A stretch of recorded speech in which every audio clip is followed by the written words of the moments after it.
My sister-in-law and I have an agreement. She watches my kids 3 days a week, and I watch hers 3 days a week. This agreement has stood since March 2020 without issues. Any changes have been discussed weeks in advance. A couple weeks ago, we had an argument. The next day, I brought my kids to her house, dropped them off, and left. I didn't speak to my sister-in-law, because when one of us is in a rush, like I was, it's standard for us to just let the kids out, stay in the car, and drive off when you see the door open. I drove to work, about 40 minutes away. When I got there, I had about 20 missed calls, and even more texts, all from my sister-in-law, all saying she didn't want to watch the kids given our argument. Her first text arrived a little before I got to her place, but I didn't see it until I got to work because my phone is always on silent when I drive. I rang her, said I'll arrange to work from home, then come get the kids. She said I have 45 minutes to get back to her place or she would call the police. I told my supervisor the situation, and she said I could leave after I did a few things. This delayed me 20 minutes. When I got back to my sister-in-law's, just over an hour later, she said she'd already called the police when the 45 minutes ran out. I then had to stick around long enough to tell the officer that I didn't abandon my children, there was just a communication issue. Sister-in-law and I had another shouting match later over this. I arranged other childcare for my kids and I've been mostly ignoring her since. However, she reached out and apologized, and has asked if I'd be willing to go back to the old childcare arrangement. I work with kids. If I got child abandonment on my record, I would never work in my field again, which she knew. And her calling the police was a massive overreaction, so if she needs a babysitter she can go whistle for all I care. She said that if I checked my phone, talked to her that morning, or came back when I was supposed to, she would not have needed to call the police, and I did this to myself. As she gave me a warning with that first text, and I could have checked my phone or spoken to her directly when I got to her place. All of which she says she would have done if she were in my position, given that we'd argued the night before. I've told her that if she thinks I'm babysitting for her, she's delusional, and she's on her own. Because of my refusal, it's looking like she may have to quit her job because my brother and her would pay more for a babysitter than they would earn from her working. My mother and brother have both called me an arsehole because there were no consequences to her calling the police, and that while she overreacted, she's apologized, so if I really forgive her, I'll let us move on. This income loss would also mean that she, my brother, and my niece and nephew might need to move somewhere cheaper. That my brother might have to take on extra hours at work. And in an extreme scenario they may even be completely unable to live independently, meaning they'd have to move in with her parents, who live several hours away. I've got cerebral palsy that affects both my legs and one arm. That's my official diagnosis, but what you really see is I walk with a limp. I'm a software developer, so job-wise, I don't have any issues. I knew when I was a kid that using my brain is the best way for me to survive on my own without relying on other people. I haven't had the chance to get my driver's license, but according to therapists and doctors that shouldn't be an issue. That's the background about me. My girlfriend and I have been together for a year. We met back in April 2020 of last year, and we decided to get together in May 2020. I told her about my disability before then, but she wanted to try and make it work. We video call on Discord every day, almost always when we're awake, and recently we've been going on dates. She's more than happy to lend me an arm, and she notices things about me that even I miss myself. Outside of my family, she's the most loving and caring person I know, and she's my motivation to do better and improve myself. Honestly, I never thought I could find someone I trusted enough to share my more negative thoughts and problems. I always tried to seem happy so I don't worry others. The emotional support she gives me is really irreplaceable. The problem is scared that, in the future, she will have to take care of me or most of the work will fall onto her. To make matters worse, her mom has been telling her for the past few weeks to break up with me because she can find better, and she doesn't want her to have the burden of caring for me. She's also really afraid that I will get arthritis early due to my cerebral palsy, and if that happens, a lot is going to be on her.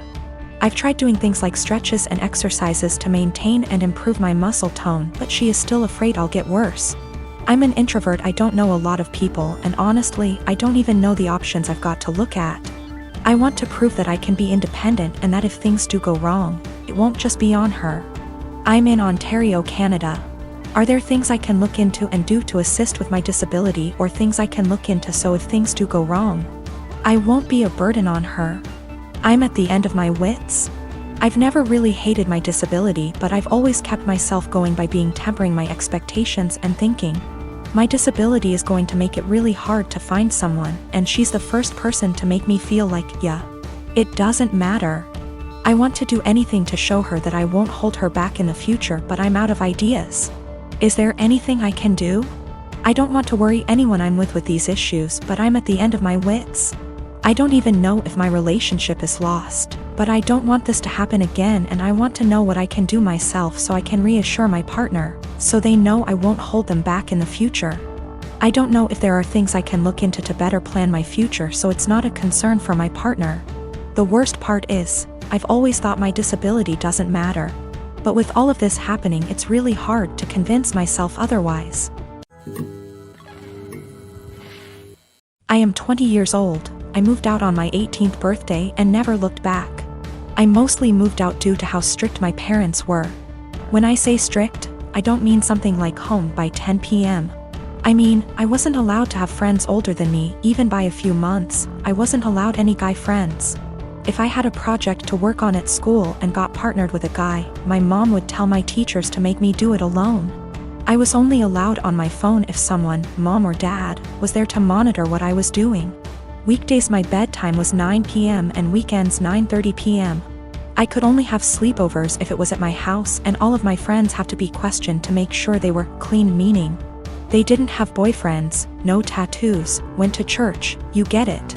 So you can imagine, I had literally 1 or 2 friends. By 18, I didn't have any plans, I just packed my stuff and left. My parents weren't happy and tried for months to get me to come home, but I didn't plan on it. Anyways, I landed a damn good job and was able to get my first apartment shortly after. My friend is over at my house almost every day with her boyfriend, and we just hang out. I didn't cut out all contact with my parents, but I limit it to only special occasions. My mom wanted to have a Zoom family call, whatever it's called, and asked me to join. I figured what the hell, I'll join and say hi. As I'm talking to my little cousin, in the background you could see my friend's boyfriend come into the living room area. Everyone's face kind of froze, and I didn't think much of it. My mom asked who it was and I told her, and she immediately gets annoyed. She started asking why he was leaving my bedroom, which he didn't. The bathroom is the same way towards the bedroom, so I could see why it would look like he left from my room. She and my dad proceeds to ask me why I have guys at my home, why is he 21 hanging around me? I just turned 20, but yeah, it was like I was 15 again. My mom then insists I have him leave. At this point my friend and her boyfriend hears this and goes like, WTF? I didn't know what else to do but laugh. I said, are you out of your mind, and laughed some more. I realized they were serious and said my goodbyes and hung up. Later I started getting messages that my parents are upset I laughed at them, and my family says it's in my best interest to apologize, because I was being an asshole for laughing. I laughed at them then hung up, so I thought it was rudish, especially after being told I was by my aunt as well. I'd feel terrible if I did such a thing, but someone did point out they'll never change their ways, so I think I might have to. You know, I've got no idea how to set boundaries, but I'm sure there's a few articles that can help me with that. I found out from my little cousin that my mom has been asking where I live, so now I'm kind of scared for that. Though not many know my address, if she asks the right people she might find out, I hope not. I am a 28 years old female, was named after a really obscure character from Greek mythology. My preferred nickname is taken from the end of my name. I always introduce myself with I'm my name, but you can call me nickname. None of my co-workers in the small business we work for have ever had a problem with this before, until Megan, the niece of Jeff, one of the 2 owners, was hired. Jeff and Dave co-own the business, but Dave does the actual day-to-day running of the business. I introduced myself and my nickname as usual, but she immediately said that Bessie, not the actual name, would be a better nickname because it comes from the beginning of my name, and that she liked it better. I told her I really didn't like that nickname and wouldn't answer to it, and asked her to please not call me Bessie, but she insisted that it was so much prettier and that I just needed to get used to it. For the next 2 months she tried to call me Bessie, but I completely ignored her whenever she addressed me that way. Even when I knew she really needed help with something. She would call my desk phone and say, "Hey, Bessie," I would reply, "You have the wrong number, there's no Bessie here," and hang up. She then tried to get some of the employees outside the office to start calling me Bessie, but I quickly shut that down. I usually finish my work early and help them with a lot of tedious little things that aren't part of my job description, and threatened to stop helping them unless they used my preferred nickname.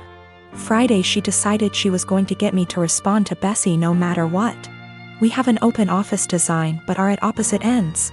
She started calling out Bessie in a sing-song voiceover and over again to try and annoy me enough to respond. Other coworkers got annoyed, most telling her to stop and one Lisa telling me to just let her call me Bessie already. I refused and she kept calling out Bessie louder and louder, until Dave barged in. He'd been on a conference call with an important client and could hear her yelling from his office down the hall. He told her to be quiet and that if she called me Bessie one more time, he'd write her up and dock her pay.